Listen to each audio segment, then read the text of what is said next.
Ya, Assalamualaikum warahmatullahi taala wabarakatuh. Salam maju Johor dan salam UMNO sebuah perjuangan.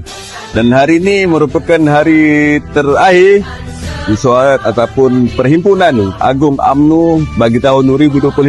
Dan saya merupakan salah seorang daripada perwakilan daripada UMNO bahagian Seri Gading negeri Johor. Dan apa yang berlaku sepanjang beberapa hari sebelum ini sehinggalah hari ini, dan malam ni mungkin ramai di kalangan perwakilan dan pemerhati di peringkat bahagian-bahagian dan negeri-negeri akan pulang ke halaman masing-masing.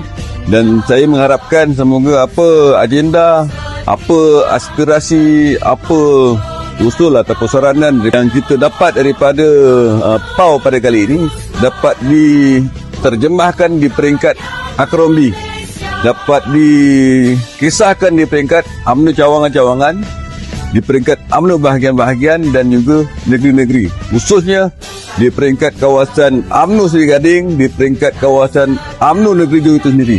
Dan insyaAllah jika aspirasi itu dapat dilaksanakan, insyaAllah kerajaan negeri Johor khususnya akan terus menjadi sebuah kerajaan yang kukuh untuk membela rakyat di negeri Johor secara keseluruhan. Okey, itu saja daripada saya.